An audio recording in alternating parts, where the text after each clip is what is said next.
All right, how are you guys? This is Andrew with Smart Fitness, and I'm here to get you set up with an upper body mobility and strength-based workout. So this way you can maintain good solid strength across the upper body, keep that posture upright, and start to offset some of the imbalances that swinging the golf club causes. The good news about this is if you can move well for golf, you can also move well for life. So a lot of these exercises would carry over to anybody else. So all right, what we're going to do is we're going to start with a band and a softball and then the floor. So that's the equipment that you need to start. This is the warm-up, but it's also going to be strengthening as well. So you're going to start with a loose, light band. Do not get a heavy band. You want to start with your thumbs up. You can see from the side, hands are going to be right about here. So thumbs are up and that band is loose. You have a grip on it, but not too tight, and you're going to turn those hands and go thumbs down, okay, keeping the wrist straight, and then you're going to go thumbs up, and then you're going to pull this back to what we call our standing T. So the goal here is to go to the letter T. You can see that there. The hands are down, so it's kind of a droopy T, but nonetheless, that's the goal. And then you're going to bring it back down, take all that tension off, turn those thumbs down, and then turn the thumbs and make your way back this way. So this is going to be 20 repetitions, making sure to not shrug the shoulders up. You want to keep those shoulders down. Okay? And think of it as doing a solid movement each time. You're not just grinding through 20 at a quick pace. You're giving that shoulder an opportunity to accommodate a new movement pattern, and you're trying to stimulate the contraction of this upper back and get those shoulder blades in the right place. Okay? So that's going to be 1 to 2 sets of 20. The next thing you're going to go ahead and do is grab a softball. So now the softball is used as a way to create a point of rotation. Now this is going to help warm up the rotator cuff in a way that's a little bit different from maybe what you've seen. You're going to grip the ball lightly, then you're going to place it against the wall, and then you're just going to go ahead and turn the knob. So you're going to turn the knob to where your palm goes up, and then you're going to turn the knob to where the palm goes down. Turn the knob to where the palm goes up, turn the knob to where the palm goes down. The goal here is keeping the shoulder in place, not letting that shoulder shrug up, not letting it go back, not letting it take your posture out. So if you were to see it from the side, you're turning that this way and turning it this way. But the wall enables you to have a point to rotate on, and it keeps you in the same spot. The goal is to focus on what we call external rotation, so where you turn that shoulder back, so this way you engage the muscles on the back of the shoulder. Okay? That's going to be 12 to 15 repetitions, so figure it's going to be 20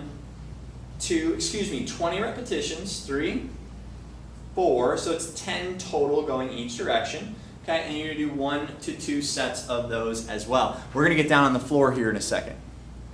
All right, so the next thing we're going to go ahead and do is you're going to need an area about twice the width of your own body, and you're going to set up on your stomach with your arms out overhead and you're looking down. Now what you're going to do is you're going to keep your feet planted on the ground, and you're going to try to go ahead and roll over. So you're going to bring this arm up and over, keep your feet planted as long as you can, and then you're just going to go ahead and keep those feet planted, roll over onto your back, and then you're going to repeat going the opposite direction. So this arm is going to come back across. My feet, my heels are going to stay on the ground, and I can push a little bit with my legs, but I want to reach with my arms, keep my heels planted, and roll over. You're going to do a total of 10 to 12 each direction. You are going to find that one side is definitely harder than the other. So the opposite side, you'll watch here and you'll see it's much harder for me personally to rotate this way.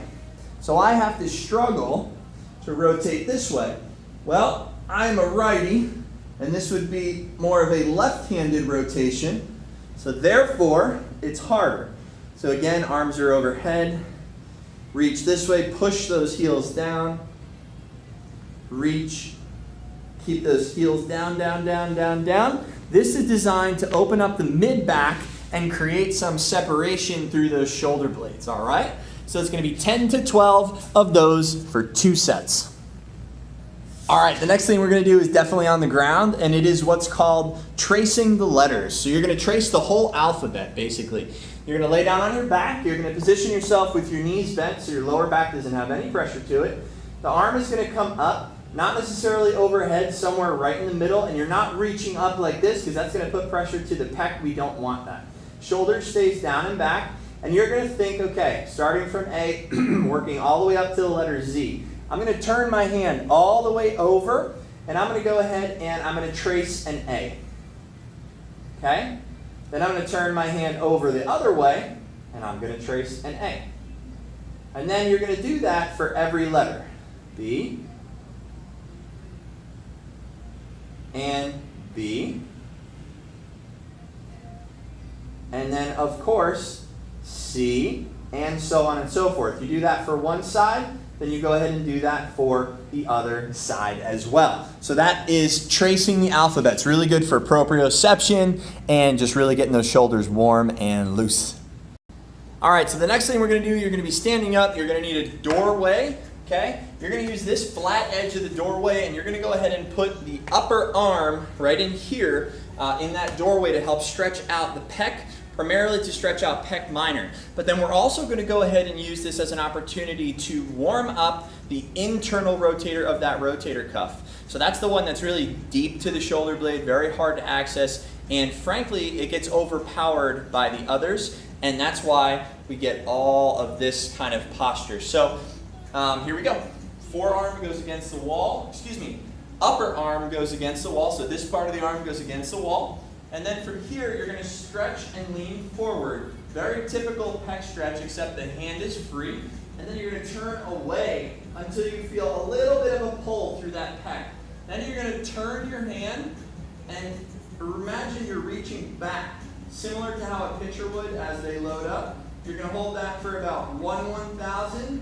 Then you're going to release slowly. And then you're going to go ahead again. 1/1000. And then release slowly.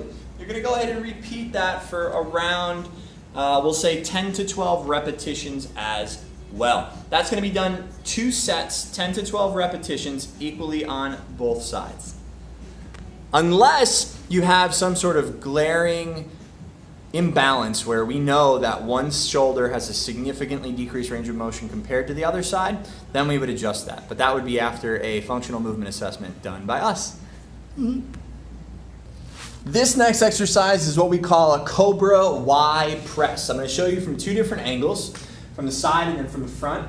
The goal is you start in a prone position. Your arms are straight out ahead of you, and you're going to raise the arms up, trying to keep your head down, and then you're going to do the opposite. You're going to pull the head and pull the arms in, pinching the shoulder blades together, elevating your chest off the mat, and then extending back out, trying to keep those arms elevated and your head neutral the whole time. You're going to repeat this for 10 full repetitions.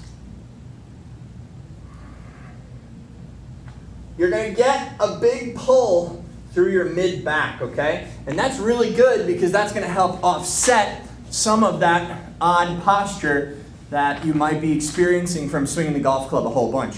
So here from the front, raise the arms and pull and lift. Raise the arms, head is neutral, and pull and lift.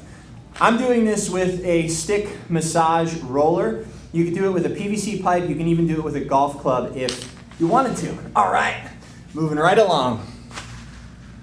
The next thing we're going to work on is for control over the shoulder blades. So it's referred to as a push-up plus or a scapula control push-up.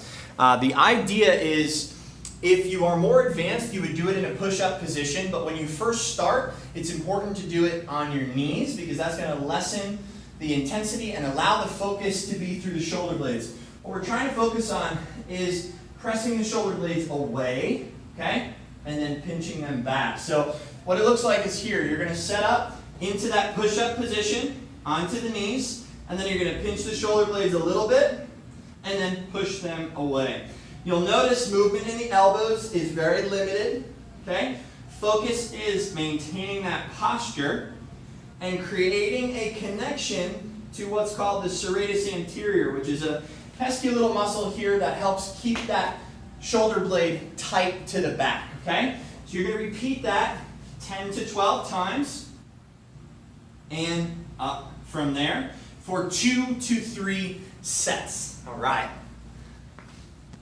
So now we're going to go ahead and work with some dumbbells, and we're going to do what we call our 4-point press, which will most likely turn into a standing Arnold press as you fatigue. Okay? So you're going to bring the weights up to where your upper arm is parallel to the ground. Then you're going to pinch the shoulder blades, press overhead, lower back down, bring it all the way back together, and repeat. Okay? From the side, all while not letting it take you back this way, not letting those weights travel forward. Okay, you want to keep everything in a line.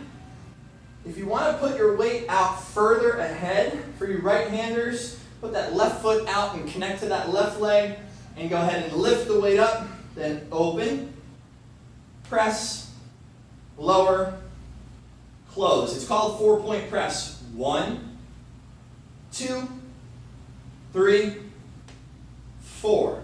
Okay, you're going to pick a weight that gets you to a fatigue point around 10 to 12 repetitions at that 3-set time frame. I had 20 and that was pretty heavy, so you'd probably want to go to about 15 or maybe lower. The other thing that we're going to do, the last and final thing, which should be a staple in every single workout, is what we call the greatest stretch in the world. Sometimes here I refer to it as an ugly lunge, but we like to call it the greatest stretch in the world, at least the fitness world likes to call it that. So the greatest stretch in the world is an ugly lunge forward. You can actually start in a push-up position. So we're going to start here in a push-up position, okay? And then we're going to go ahead and drive our right leg up even with our right hand. Now what's important is that this foot, okay, you can kind of see here, this foot stays flat to the ground. We're not risen up like this on the toe. Okay, we have this foot flat to the ground, and we have a pretty straight angle here through this leg. Once you're here in this position, you want to lock yourself down there, connect your left hand, your right foot, and your left foot to the ground, also contracting this left glute and keeping those hips square. Because now what you're going to go ahead and do is reach that forearm down towards the floor. Okay, you're going to hold that for a good solid breath, which is typically about 3 seconds. And then you're going to press down at the ground and open yourself up and hold that for a good solid breath, which again is about 3 seconds. Then you return back to that starting position, apply both hands back to the ground, because you're going to be taking your right leg out and bringing that left leg up there, and then repeating it on the opposite side. Here, contracting that right glute, keeping the hips nice and even, making that left hand nice and light. Right hand has the weight, left foot has the weight, right leg and right glute are tight. Left forearm goes close to the ground as possible. Okay, 3 seconds, 2, 1, and then press down at the ground. Open up high to the sky, one straight line from the tip of your finger all the way down to the floor. And then back down to the ground, solid push-up position, send that leg straight back, and you would repeat that 10 to 12 for about 2 to 3 sets. Okay, as always, these are exercises that are generalized for most. Come to us directly if you have any needs or wants to improve fitness for golf, life, or anything else. Results guaranteed or your old body back. Cheers.